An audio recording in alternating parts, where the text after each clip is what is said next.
I had the box wrapped in gold paper, tied with a ribbon. I'd curled myself with the edge of a scissor blade, sitting on the passenger seat like something precious. My hands were shaking before I even parked the car, and I told myself it was excitement. I told myself a lot of things that morning. I hadn't told him I was coming. 30 years of showing up unannounced, and it never once been a problem. I climbed the 3 steps to his porch, with my heart doing something soft and hopeful in my chest. The kind of feeling you only get when you still believe the person on the other side of a door loves you the way you love them. He opened it before I even knocked, like he'd been watching through the blinds. My name is Velma Blackwood, and that boy is the only child I ever birthed, the only one I ever needed. He didn't smile. He didn't step back to let me in. He filled the doorway with his body, one hand gripping the frame, the other pressed flat against the door like he was bracing it shut against a storm. "Delano," I said, holding the gift out a little. "Happy birthday, baby." He didn't look at the box. He looked past me, over my shoulder, like he was checking to see who might be watching. Then his eyes came back to mine, and something in them had gone flat, rehearsed, like a man reciting a line he'd practiced in a mirror. "My wife's family don't like you," he said. "Just take your gift and go." I stood there, the ribbon curled against my knuckles. Somewhere down the street, a dog was barking, and a car passed slow, and none of it felt real, like I'd stepped into somebody else's life by mistake. Delano. I said his name again because I didn't have another word ready. 30 years, and I didn't have a single word ready. "I mean it, Ma." His voice cracked on the word Ma, just barely. Just enough that I heard the boy underneath the man standing in front of me. "Please, just go." If you're watching this and you've ever had someone you raised look at you like a stranger, tell me where you're watching from tonight. I want to know I'm not sitting with this feeling alone. I wanted to ask him what happened. I wanted to ask him who had gotten inside his head and turned my son into somebody who could stand in a doorway and say those words to the woman who raised him by herself, who worked nights so he'd never go without, who never once in 29 years raised her voice at him. But nothing came out. My throat had closed around every question I had, so I did the only thing my legs would let me do. I turned around, walked back down those 3 steps, and got in my car. I sat there for a second before I even started the engine, staring at the gift still sitting in my lap, wondering if I should have left it on the porch instead of carrying it back out with me. When I looked up, he was already closing the door. But right before it shut, I caught his hand on the frame, and it was trembling. Not from cold, not from anger. Trembling the way a man's hands shake when he's holding something in that's about to break him from the inside. That image stayed with me the whole drive home. Those trembling hands. Like he wasn't the one who wanted me gone at all. I called him 4 times before I made it out of my own driveway. 4 times, straight to voicemail. His greeting cutting in cheerful and easy, like nothing in the world was wrong. I sat behind the wheel with the phone pressed to my ear so long, the screen dimmed twice, and I didn't hang up either time. I just watched it go dark in my hand. That wasn't like him. Not once, not in 30 years, had my son let a call from me ring out and disappear like that. I thought about the Sunday calls first. Every single Sunday since he moved out at 22, 7 o'clock in the evening, like clockwork. Whether he had 5 minutes or 50. Didn't matter if he was tired from a job. Didn't matter if he and Isadora had somewhere to be. He'd call, and I'd hear him settle into whatever chair he was sitting in, and he'd say, "Hey, Ma," soft, like he was glad the week had brought him back around to me. I thought about the birthdays. Not his. Mine. Year after year. And he never missed one. Not even the time he had the flu so bad he could barely stand, showing up at my door with a card he'd clearly written with shaking hands, apologizing for how it looked. I told him the words were what mattered, not the handwriting. He hugged me anyway, like he needed forgiving for something bigger than sloppy penmanship. I thought about the year his father passed, how Delano was 12 years old and too young to understand grief the way grown folks understand it, but old enough to know his mother needed somebody steady beside her. He started walking me to my car every morning before school so I wouldn't be alone in that driveway where his father used to stand. 12 years old, doing that. 18 years had passed since then, and my son had just turned 30 this year. The same birthday that had brought me to his door with a gift in my lap. None of that boy lived in the man who blocked that doorway today. I sat with the phone in my lap and let myself feel the whole weight of it. Not just the words he'd said, but the flatness in his eyes when he said them, like somebody had reached inside him and switched something off. That wasn't disrespect. Disrespect I could have handled. This was something closer to fear, and fear in my son was a language I didn't recognize because I'd spent 30 years making sure he never had reason to speak it. I picked the phone back up once more, thumb hovering over his name, ready to call and demand an explanation the way any mother would. But something stopped me halfway through dialing. If I called him right now, angry and hurt the way I was, he'd either shut down further or say whatever he thought would get me off the phone fastest. I know my son. When he's cornered, he goes quiet, and quiet men don't tell you the truth. They tell you what keeps the peace. So I put the phone down on the passenger seat, right next to where his gift still sat. Ribbon a little crushed now from where I'd been gripping it. I decided something sitting there in my driveway, engine still off, house dark in front of me. I wasn't calling him first. Not tonight, not tomorrow. Whatever had turned my son into a stranger in his own doorway, I needed to understand it before I said one more word to him. Because the next conversation we had, I wanted to walk into it knowing more than he thought I knew. Sitting in that driveway, I made myself go back further than that morning. If something had been building in my son, it didn't start today. It didn't start last week. I closed my eyes right there behind the wheel and let my mind walk backward, searching for the first crack I might have missed. It found one fast. The 4th of July cookout, 3 months before his birthday, out at my sister's place with the whole family crowded around folding tables and a smoking grill. I remembered Delano standing near the cooler, laughing at something Barnett said, looking more like himself than he had in a while. Isadora was a few feet off, talking to my sister about some renovation on their kitchen, and everything about that afternoon felt ordinary. Plates of food, somebody's radio playing low, kids running past with sparklers, even though it wasn't dark yet. Then Delano reached for a second helping of my sister's potato salad, and Isadora's voice cut across the yard, light and pleasant on the surface, sharp underneath it. "Baby, you sure? You said you were watching that." She smiled when she said it, smiled the whole time, but her eyes didn't move off him, waiting to see what he'd do. I watched my son's hand stop midair over that bowl. Just stop. Like a switch had been flipped somewhere behind his ribs. He set the spoon back down without taking a single scoop, said something quiet I couldn't hear from where I was standing, and stepped back from the table like he'd been caught doing something wrong. That wasn't Delano. My son never apologized for eating at his own family's cookout. He'd always been the type to go back for thirds and joke about it, patting his stomach, saying his mama raised him not to leave good food sitting out.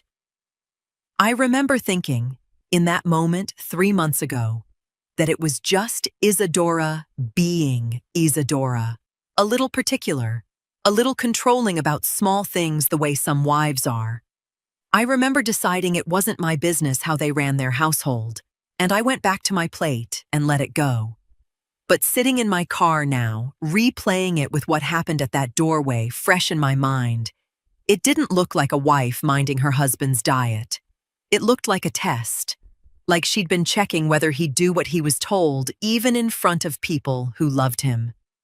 I remembered something else too, something I'd buried without meaning to.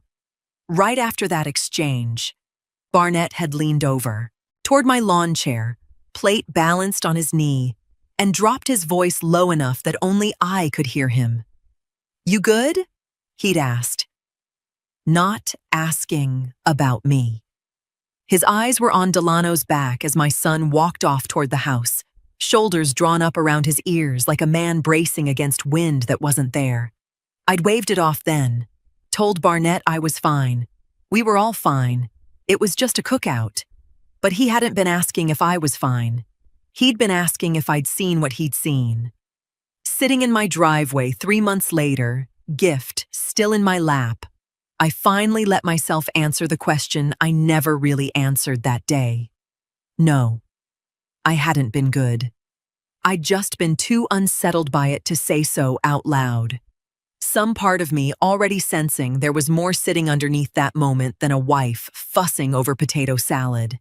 Even if I couldn't have named what, not yet.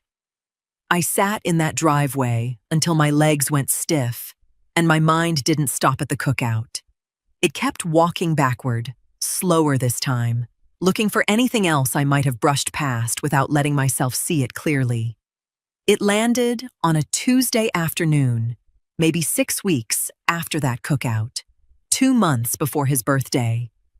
I'd called Delano to ask if he could swing by and help me carry a few bags of mulch from my car to the backyard, something he'd done 100 times before without me even finishing the sentence. He showed up within the hour, same as always, and we worked side by side in the heat, him doing the heavier lifting like he always insisted on. Afterward, sweaty and thirsty, I asked if he wanted to run to the corner store with me for 2 sodas and a bag of ice. Small errand. Nothing errand.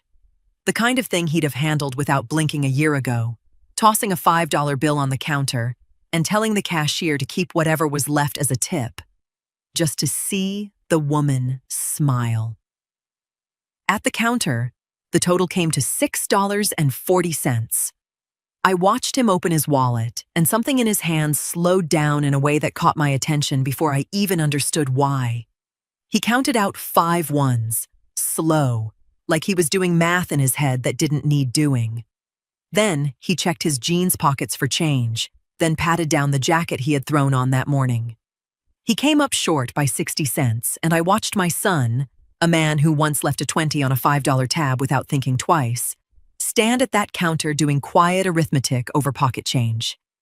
I covered the difference before he had to ask, sliding a dollar across the counter like it was nothing, like I hadn't just watched something in him crack open a little wider.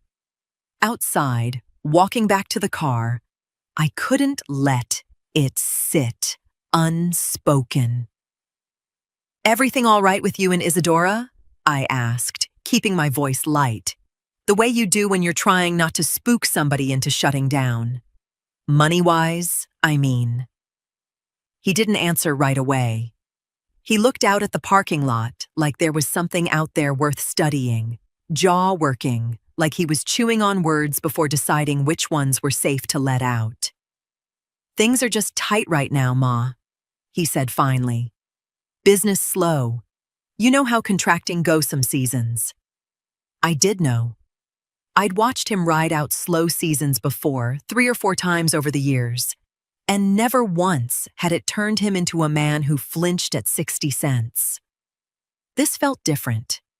This felt like a man managing something bigger than a slow season, something he'd decided I couldn't know about.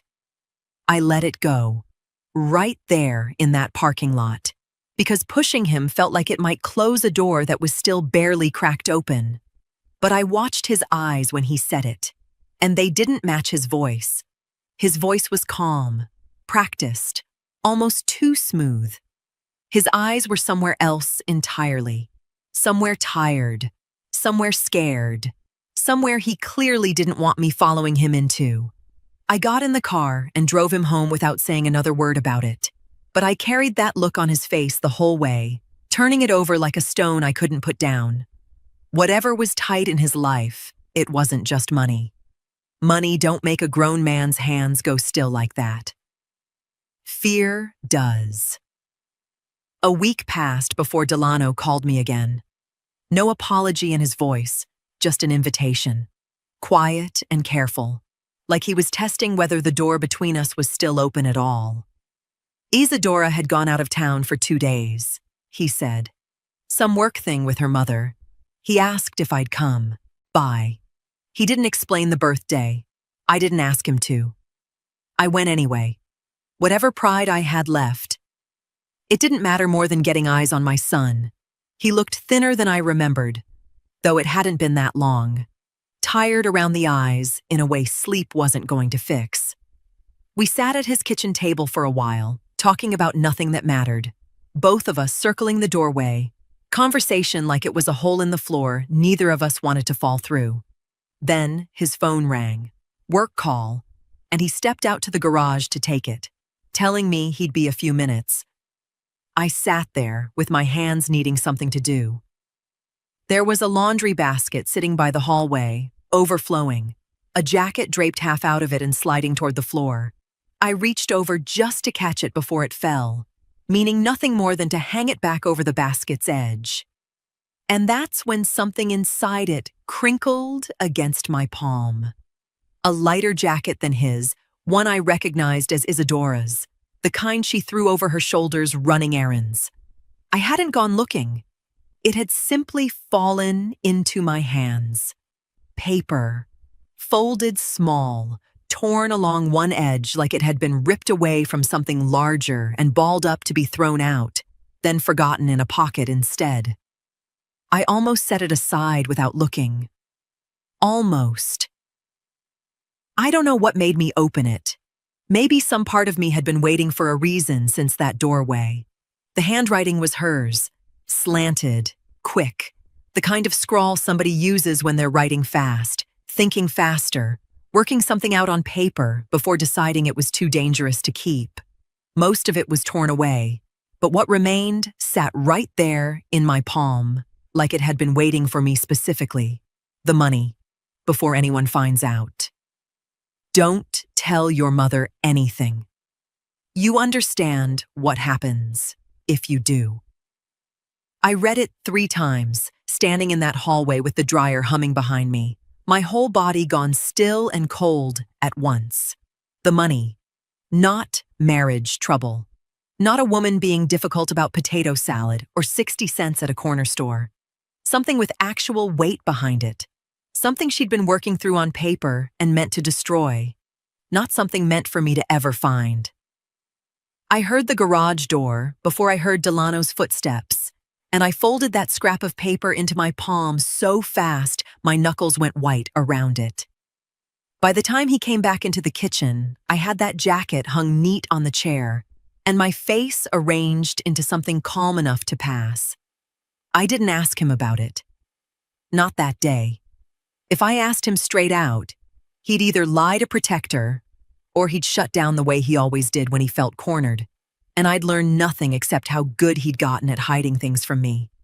So I drove home with that torn note sitting in my coat pocket like a hot coal, and I made myself a promise sitting at my own kitchen table that night, the house quiet around me. 2 days. That's what I gave myself before I did anything about what I'd found. 2 days.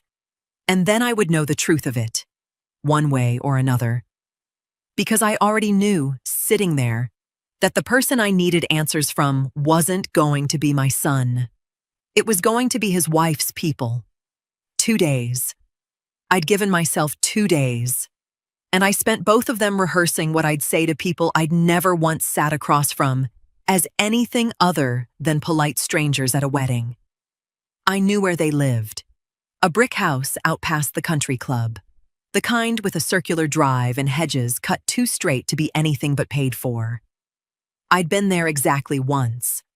for an engagement dinner 3 years back, and I remembered feeling small in those rooms, like the furniture cost more than my whole house. I didn't feel small driving up that morning. I felt something harder than that, something with teeth. Edel answered the door herself, not a housekeeper, surprise flickering across her face when she saw who was standing on her porch unannounced. "Velma," she said, careful, like she was testing whether my name still belonged in her mouth in a friendly way. "This is everything all right? I need to talk to you and Ezra," I said. "Both of you, if he's here." She hesitated only a second before stepping back to let me in, and something about how quick she moved told me she'd been half expecting a knock like this one from somebody, for a while now.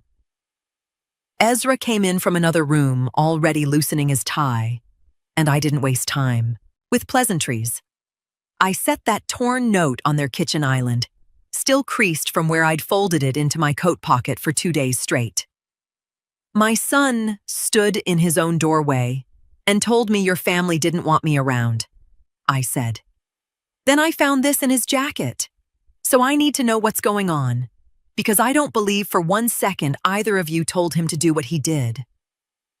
I watched their faces while they read it, and I want to say I was braced for defensiveness, for closing ranks the way families do. Instead, I watched something crumble in both of them at the same time, quiet and total. "We didn't tell him anything like that," Ezra said, voice low. And I believed him instantly, the way you believe a man who's just been handed a truth heavier than he expected to carry that day. Edel sat down slow at her own kitchen table, hand pressed flat against her chest like she was holding something in. "We don't know what he's dealing with," she said. We assumed things were tight because of the business. We gave the loan because we love him, because Isadora asked us to." "What loan?" I said. Edel looked at Ezra, and something passed between them, some silent negotiation about how much truth was safe to hand over. Ezra nodded, small, like giving her permission. "Isadora came to us over a year ago," Edel said. "Told us Delano's business was in trouble, needed help fast. Our attorney drew up the paperwork simple, just the two of them as parties, so there'd at least be a record. We wired it directly to the account Isadora managed. Almost $1 million, all told." She stopped, throat working like the number cost her something to say out loud. "We never thought twice about it. She's our daughter." I sat with that number for a second, feeling the floor of everything I thought I understood shift underneath me. "Something's different since then," Edel said, quieter now, almost like she was admitting it to herself for the first time as much as to me. "Isadora's been different since the loan, especially after what happened to that first repayment." "What happened to what repayment?" I asked.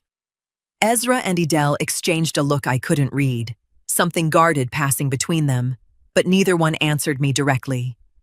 Edel's hand tightened over her husband's on the table instead, and the moment slid past before I could press it further. The kitchen went quiet, except for a clock ticking too loud somewhere behind me. And in that silence, sitting across from two people I'd walked in ready to blame, I understood that none of us had been looking at the right person at all. Nobody moved for a while after Edel said it. The clock kept ticking too loud in that kitchen, and I let the silence sit there because I could tell both of them were still turning something over, deciding how much further they were willing to go with a woman they barely knew. "Different how?" I finally asked. Ezra rubbed a hand over his jaw before he answered. "She used to call her mother every day. Now it's maybe once a week, and always short. Distracted. She stopped coming to Sunday dinner around the same time the loan went through. Said Delano's work schedule got too demanding." He paused. "Except Delano's schedule has always been demanding. That wasn't new. I thought about my own son's schedule, how he'd worked through storms and holidays for years, without it ever once keeping him from his mother's Sunday call. Something in that detail landed uneasy in my chest. "Can I ask you something?" I said. "What exactly did Isadora tell you about the business when she came asking for that loan?" "That it was collapsing," Ezra said. "Days from losing everything. She said it needed to happen fast, or there wouldn't be a business left to save." I sat with that a moment because it didn't match anything I knew. "That's not what Delano told me," I said slowly. "Around that same time, he called me up almost proud of himself. Said he'd just landed a commercial contract. A big one. Said things were finally stabilizing after a rough stretch. I remember it clear because it was the first good news out of him in months." The kitchen went very still. "He told you it was stabilizing," Idell repeated like she was trying the words out to see if they'd fit anywhere she understood. "Around the same weeks you're telling me she said it was collapsing," I said. Ezra and Idell looked at each other, and I watched something pass between them that wasn't confusion anymore. It was the beginning of understanding that they'd been told one story, and I'd been told another, and both of those stories had come from the same mouth. "We never asked for details beyond what she gave us," Ezra admitted. "She said it was urgent. We trusted her. I understood that.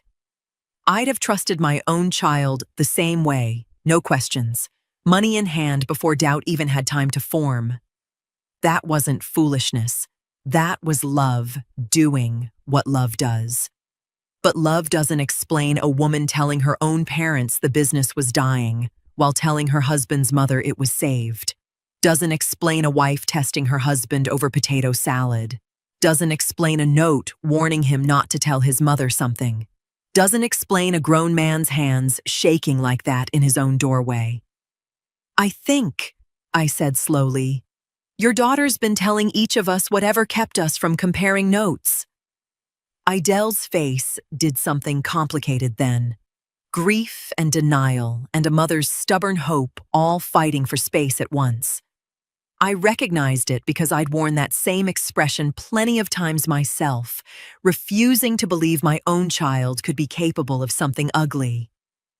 "Let me talk to her," Idell said finally, quiet, resolve creeping into her voice even as her hands stayed folded tight in her lap. "Mother to daughter. She'll tell me things she won't tell either of you.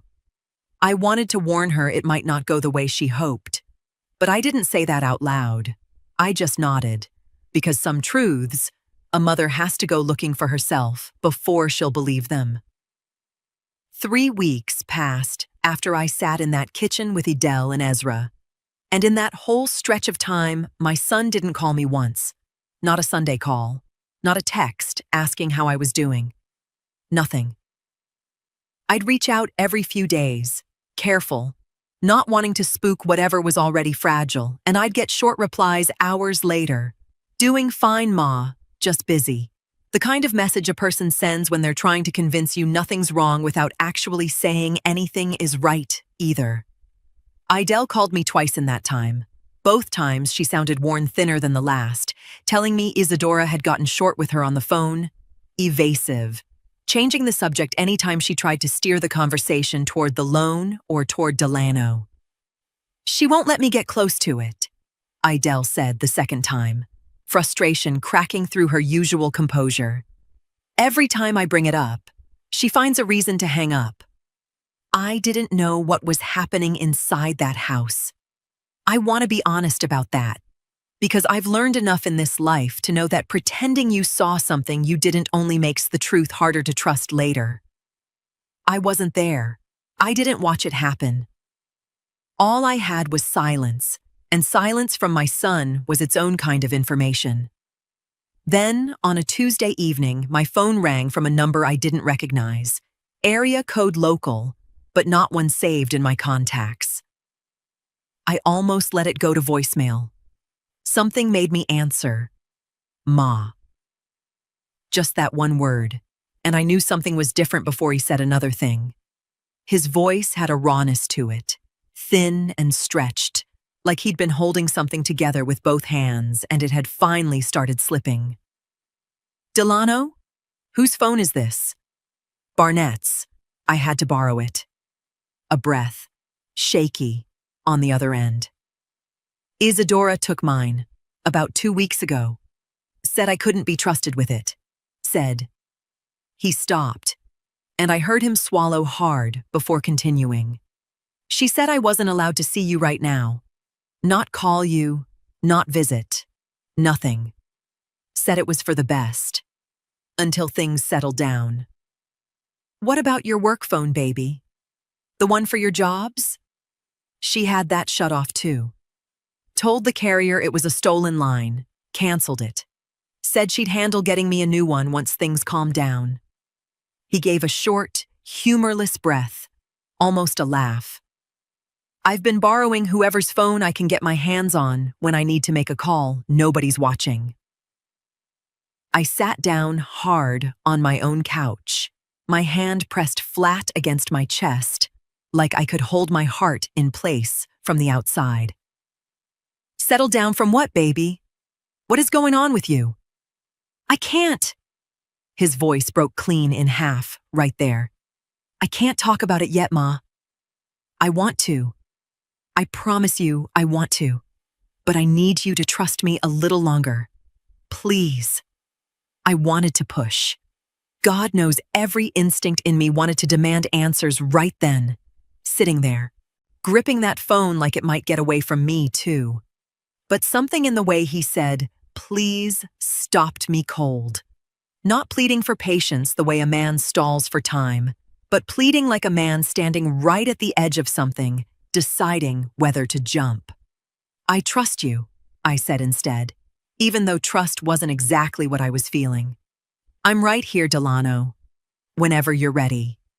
He went quiet for a second, and in that quiet, I heard something shift, something firming up underneath the fear in his breathing. "I think I'm close to doing something about it," he said, so soft I almost missed it. I don't know if I'm brave enough yet." The line went dead before I could ask him what it was. 4 days after that call from Barnett's phone, Delano showed up at my door himself, unannounced, the same way I'd shown up at his all those weeks ago. I almost didn't recognize the look on his face at first, not the flat, rehearsed thing I'd seen in his own doorway, and not the raw panic I'd heard in his voice on the phone either. Something steadier, something that looked, for the first time in months, like a decision had finally been made instead of just feared. I let him in without a single question, poured him coffee he didn't touch, and waited. "I did something," he said, sitting at my kitchen table with both hands wrapped around that cup like it was the only thing keeping him anchored to the chair. "Something Isadora doesn't know about yet." "Tell me." He took a breath so long I thought he might change his mind about all of it. "I went to see a lawyer. Almost 2 weeks ago now.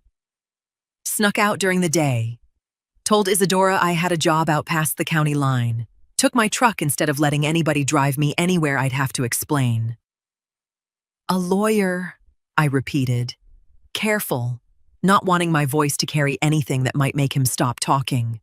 "Man named Barnaby Odom. Ezra set it up, actually. Him and Idell paid for it quiet. Didn't want it showing up anywhere Isadora might see it.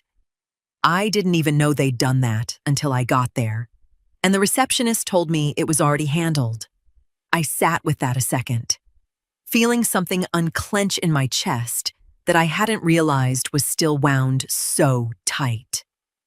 Ezra and Idell, moving in the dark, the same way I'd been moving, both of us trying to build my son a way out without anybody in that house catching wind of it too soon. "What did he tell you?" I asked. "This lawyer."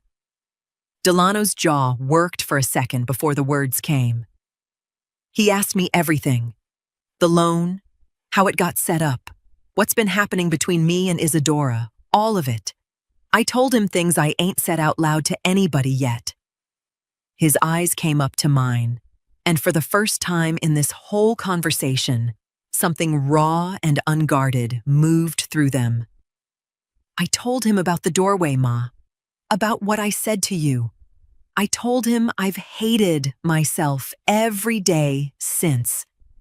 My throat tightened, but I didn't let it stop me from listening. There'd be time later for my own grief about that day. Right now, my son needed me to just be steady.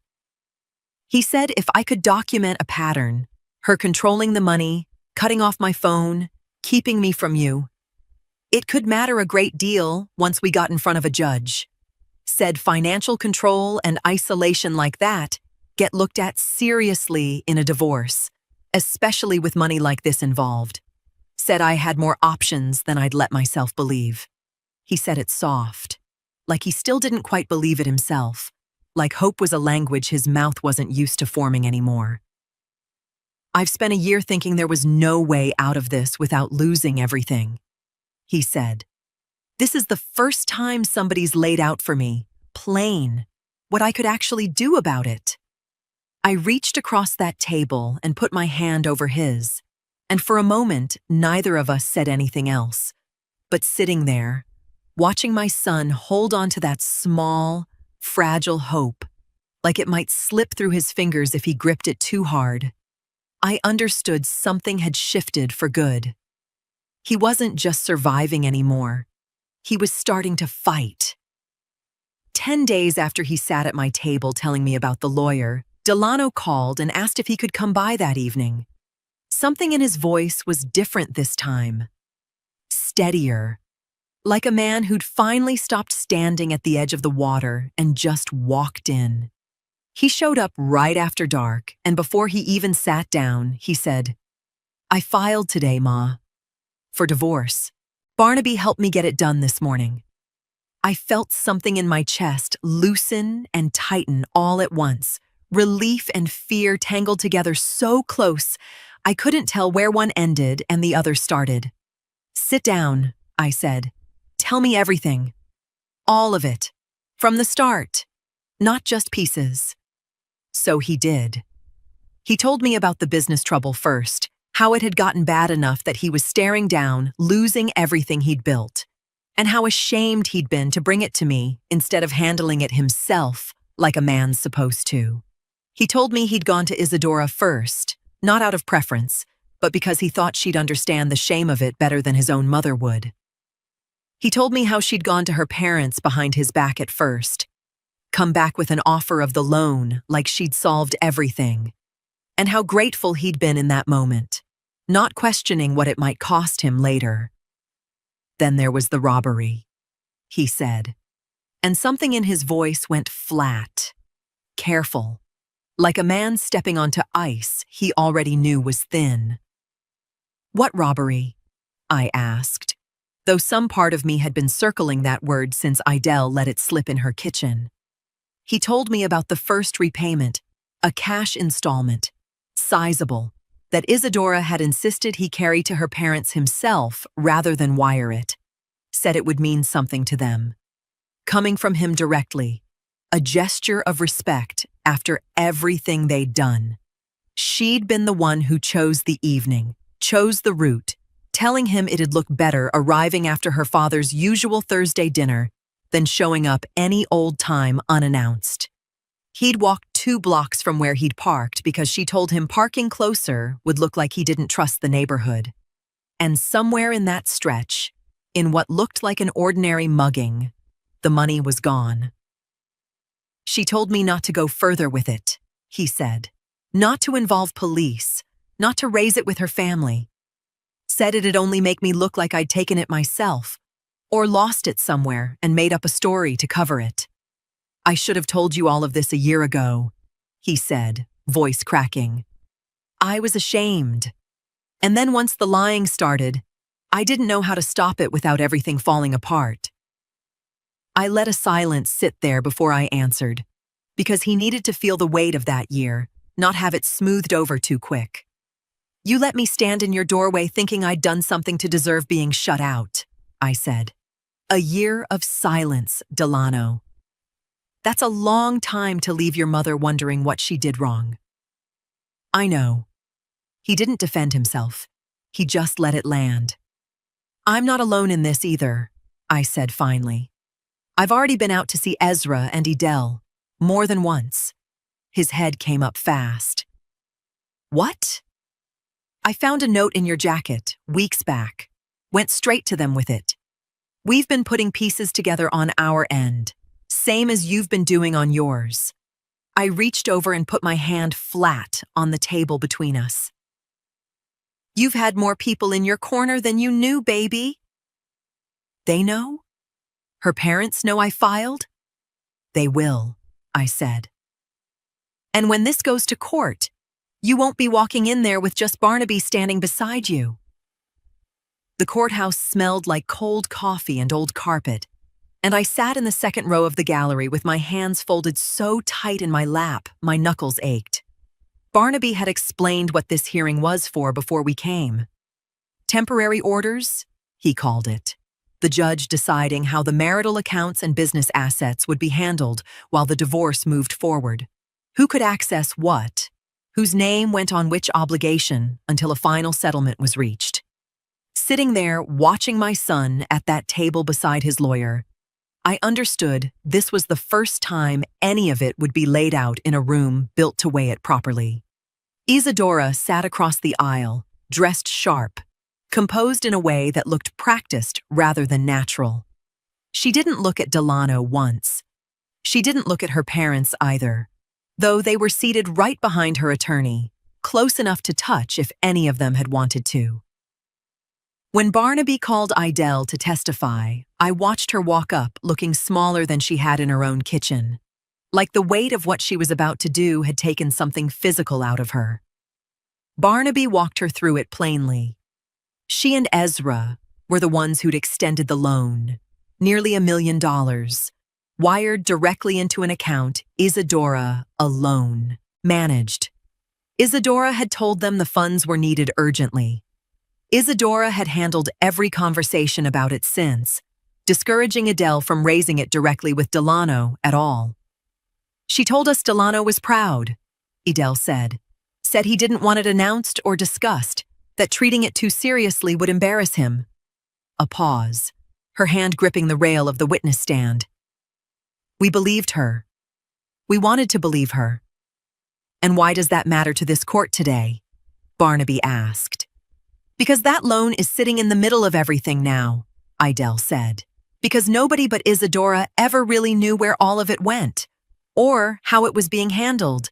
And I think this court needs to know that before deciding whose name carries what.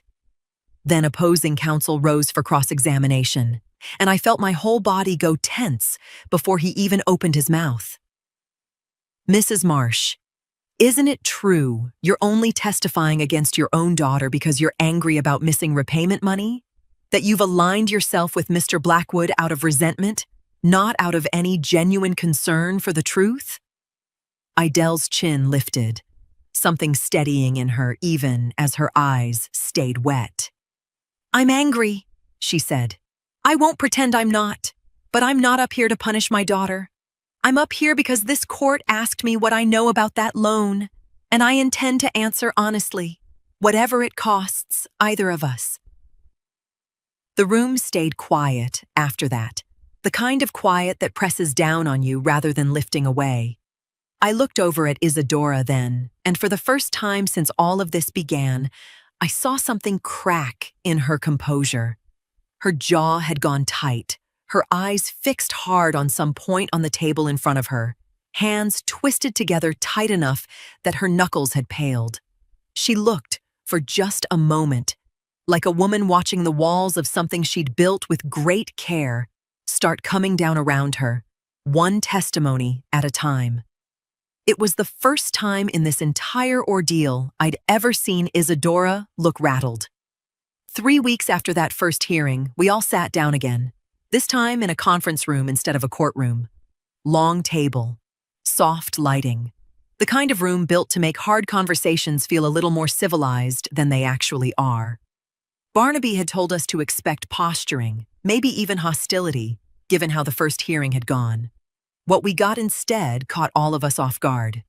Isadora walked in composed, hair done, dressed like she was attending something far less serious than the unraveling of her marriage.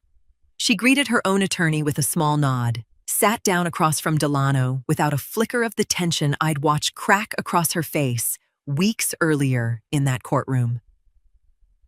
"I don't want this to drag on," she said, early into the meeting, voice smooth and reasonable.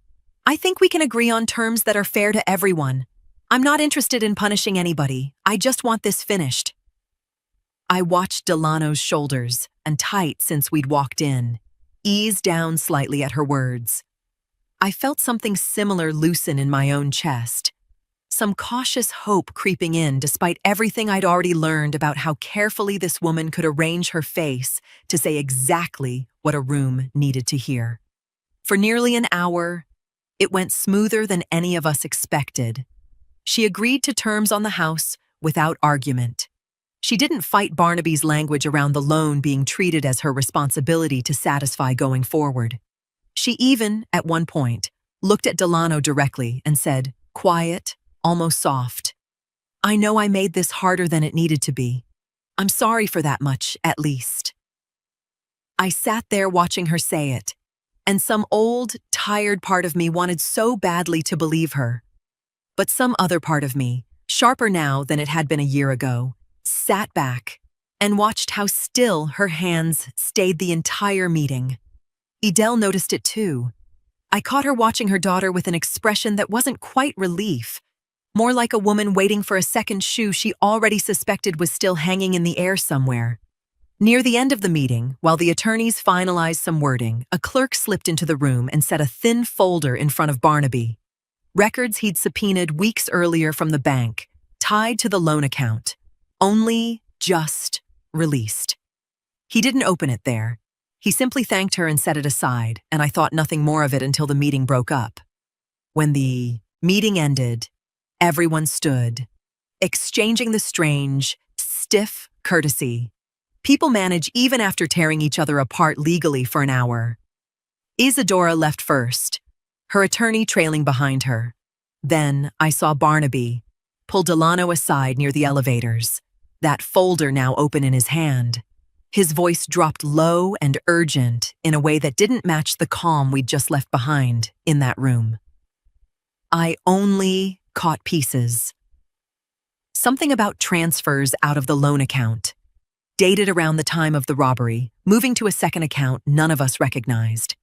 Something about phone records he'd requested alongside the bank documents, numbers that showed up calling that same period over and over, close together.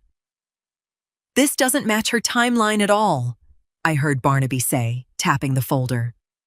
"I need to see exactly who this number belongs to before we go any further." Delano's face, so calm just minutes before, went tight again. Uncertain. Whatever piece that room had just handed us, it didn't reach all the way to the elevators. Barnaby had warned us it might take weeks to get the records pulled and reviewed, but it took less than 10 days for him to call Delano with something in his voice I hadn't heard from him before. Careful excitement, the kind a man allows himself only when he's almost certain he's found what he's looking for. The next hearing came fast after that call, and I sat in my usual spot in the gallery, watching Barnaby stand with a folder thick enough that I could see the weight of it from where I sat. "Your Honor," he said, "we'd like to enter into evidence a series of financial records pulled from an account tied to the loan funds, along with phone records from the same period." Isadora's attorney objected. Procedural. Something about relevance. But the judge allowed it, and Barnaby began walking the court through it. He explained that shortly after the loan funds landed in the account Isadora managed, several transfers moved out of it into a second account. One Delano said he'd never seen before and didn't recognize. Then Barnaby turned to the phone records. In the days immediately surrounding the robbery, Isadora's phone showed a cluster of calls and texts to a number none of the household's usual contacts matched. 6 contacts in 4 days, then nothing at all afterward. "That same number," Barnaby said, has since been connected, through a separate records request, to an individual with a documented association to the man later identified in connection with the robbery itself. I sat very still, listening to it stack up piece by piece, each one landing heavier than the last. I thought of Delano hesitating over 60 cents at a corner store while money moved quietly out of an account he trusted his wife to manage. My hands went cold in my lap. Barnaby brought up the hotel charges last, almost as an afterthought, a supporting detail rather than the center of it. Spending in the weeks around the robbery that didn't match what Isadora had told the court about their finances being stretched thin. "We're not suggesting anything definitive today," Barnaby said, careful, professional, though I could hear something sharper underneath his composure. "We're asking the court to note the pattern, the transfers, the calls clustered around the exact days in question, and a documented connection between that number and the robbery itself. We believe Mrs. Blackwood should be asked to account for this directly." I looked across the aisle at Isadora. She sat rigid, hands folded too tightly on the table in front of her, staring straight ahead like she could will the numbers back into silence if she just refused to look at them. Her attorney leaned close, whispered something, and she gave the smallest nod, jaw tight enough that I could see the muscle working beneath her skin. Barnaby rose again before the judge could move to the next matter. "Your Honor, given what's been entered into evidence, we'd request Mrs. Blackwood be recalled to the stand for further cross-examination." The judge glanced at the clock, then nodded. "Granted. We'll reconvene Thursday." I watched Isadora's face as the gavel came down, and for the first time since I'd known her, she looked like a woman who understood, clearly and completely, that something was closing in around her that no amount of composure was going to hold back. Thursday came slow, and then all at once, the way important days always seem to. I sat in my usual seat, Edel beside me this time instead of behind her daughter. A small shift in seating that said more about where loyalties had settled than any words could have. Isadora took the stand again, composed on the surface, though I could see now what that composure cost her.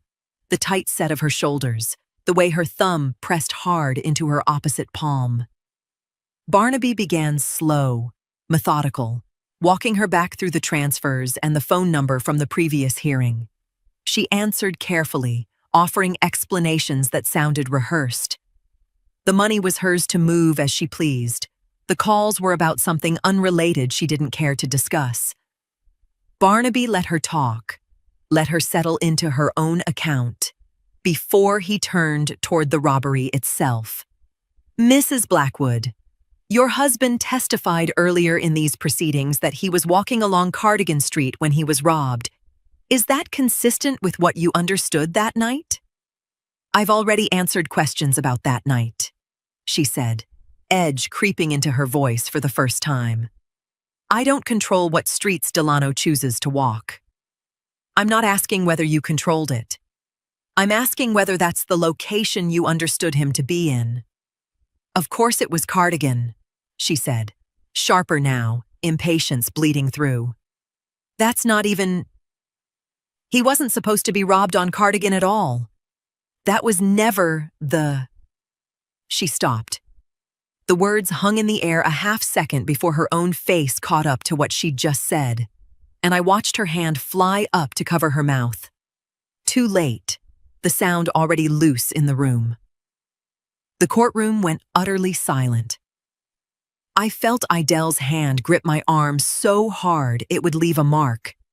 Ezra, behind us, made a small, wounded sound I'd remember for the rest of my life. Barnaby didn't push further.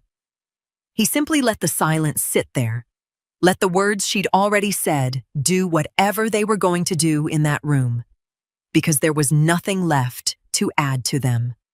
A woman who'd had no reason to know anything beyond what everyone else had been told, that Delano was robbed on Cardigan Street, had just corrected the record with a location that was never in it. a location that mattered only to somebody who'd known, beforehand, exactly where the robbery was supposed to happen. Her own attorney had gone very still beside her, his pen frozen against his legal pad. "Your Honor," Barnaby said quietly, "I have nothing further for this witness at this time."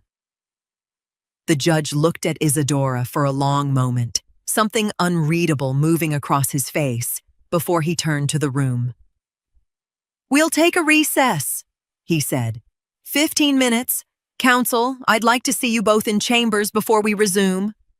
Isadora sat frozen at the stand, hand still pressed over her mouth, staring out at a courtroom that had just gone very quiet, in a way that felt heavier than any noise could have. 6 weeks after that recess, we stood back in that same courtroom for the final hearing, and this time nobody's hands were shaking except mine. The judge moved through the settlement terms in a flat, businesslike voice, the kind that makes life-altering things sound almost administrative. The house went to Delano outright. The settlement required Isadora to assume the remaining balance on the family loan and indemnify Delano against it entirely, meaning whatever came due on that debt from here forward was hers alone to answer for. A separate figure was read aloud on top of that, and Edel exhaled hard beside me, like she'd been holding that breath for months. Isadora sat with a new attorney beside her, the old one having withdrawn quietly sometime after that Thursday. She didn't look at any of us. Not once, the whole hearing. When the judge asked if she understood the terms, she said, "Yes, Your Honor," in a voice scraped down to almost nothing. And that was the last thing I ever heard her say in that building. Barnaby had told us a few days before that the records from the hearing, the transfers, the number, the slip itself, had been turned over to investigators once the judge referred the matter along. He was careful about it, said there was an investigation open now, separate from anything happening in that courtroom, and that none of us should go looking for information beyond what we already had. I'd learned enough by then not to go digging where people trained for it had already started looking. Whatever came of that would come in, its own time, on its own road, apart from ours. Afterward, out on the courthouse steps, Ezra shook Delano's hand, held onto it a beat longer than a handshake usually calls for. "You're still family to us," he said, voice rough. "Whatever she did, that doesn't undo 30 years of knowing you're a good man." Idel hugged me before she hugged her own son-in-law, unprompted, her arms tight around my shoulders. "Thank you," she said against my ear, "for not giving up on finding the truth, even when it would have been easier to just believe the worst about us." "We found it together," I told her, and I meant it. That Sunday, Delano came by my house at 7 o'clock exactly, same as he had for years before everything broke, and when I opened the door, he was standing there with takeout from the place we used to go on my birthday, back before either of us had reason to doubt the other. "Thought we could start rebuilding the tradition," he said, holding it up a little, almost shy about it. I stepped back and let him in without a word. We sat at my kitchen table, same table where he'd confessed everything months back, and ate in a quiet that didn't feel heavy anymore. Somewhere between bites, he looked up at me. "I keep thinking about that day at the door," he said. "I don't think I'll ever stop being sorry for it." "I know," I said. "But you came back." That's the part I'm choosing to remember. He nodded slow, like he was letting himself believe that was allowed. I looked at my son sitting there, whole in a way he hadn't been in over a year, and thought about every step it took to get here. None of it erased that morning on his porch, but it didn't have to. Some doorways close so a truer one can finally open. He reached for another spoonful of rice, and for the first time in longer than I could count, I watched my son eat without once hesitating over what it might cost him.